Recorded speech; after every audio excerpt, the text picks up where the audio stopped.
Thank you very much. Just going back to where I was at a previous time, I think it's to acknowledge that there have been amazing advances in treatment for cancer, that it's not the death sentence that it was at one time. And I think everybody here has family or friends who have experienced cancer, and we know the range of treatments. And if plan A doesn't work, there can be a plan B, and then there can be a plan C. But it's not easy dealing with cancer, and we know about the side effects, and they're particularly difficult for some cancer patients because we know some of the drugs that they're on are toxic, and if they're on them for a particularly long length of time, they're going to be having side effects, and pretty dire side effects for some people. And it is a balancing act between the drugs that are dealing with the cancer and yet what those drugs are doing to the person's body. So I can understand why those diagnosed will turn to alternatives alongside of, or perhaps instead of. And we know that there are other treatments that are very positive, and they range from aromatherapy and reflexology, acupuncture, tai chi, mindfulness, yoga, meditation. And I think we can all agree that mental attitude is so important when we are coping with an illness. So all of those alternative treatments are very helpful for many people, alongside, but also perhaps for some people instead of, and that's a decision that they make. Now, on the explanatory memorandum, there's a narrow remit of the bill, and it's to make sure that patients are not given a false hope through advertisements for treatments that have no scientific credence. But even the ones that have the scientific credence, science is not perfect, and hope can be relative. And I would not like to burst anybody's hope by saying, you can't do this or you can't do that. So while I do think there has to be a deterrent for unscrupulous businesses advertising treatments which are really taking advantage of cancer sufferers, I also would suggest that, the big pharmaceutical companies are also taking advantage of cancer patients with the extortionate prices of drugs that they're charging.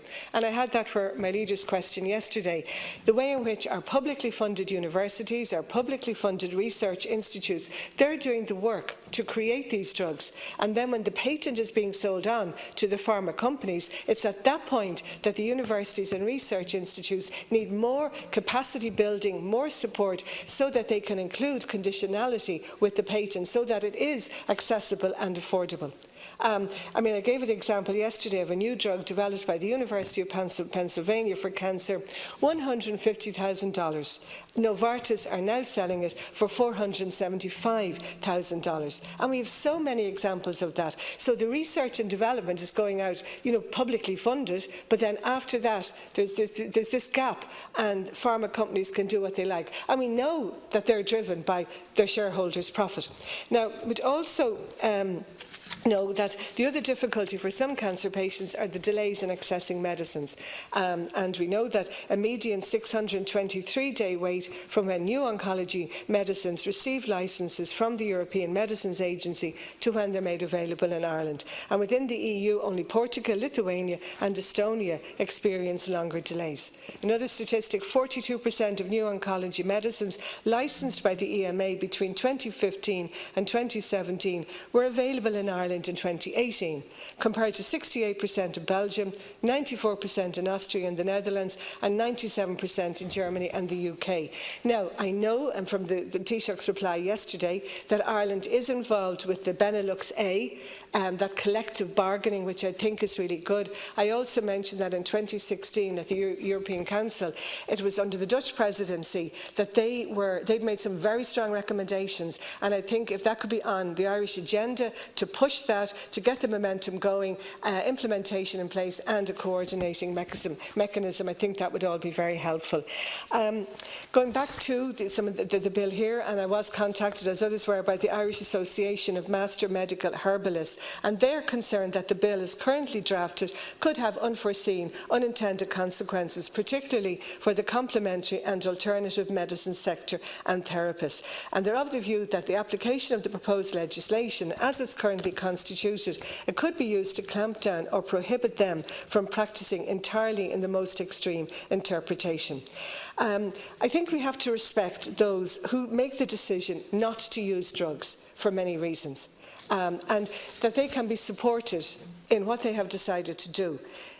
But it's that balance that they can try the alternate route, but not being taken advantage of by those who are out to make money under false pretences. And I think that's where the bill has to strike that particular balance.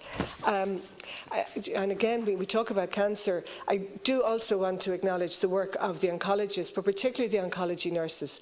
The need for the trained oncologist nurse to be involved with the patient, with the person who's suffering from cancer, and that it's not a reliance on those who are in training. So I'll finish up here now that I think it's difficult to discuss this bill in the narrow remit that it has without looking at the wider aspects when we're talking about cancer treatment. The availability of the drugs, their affordability, their accessibility. You also have to take into account people's views and beliefs, which have to be respected. And we know that mental attitude is so important. So if I, with cancer, believe that A is the road for me, I do think that has to be respected, but by keeping that balance in mind.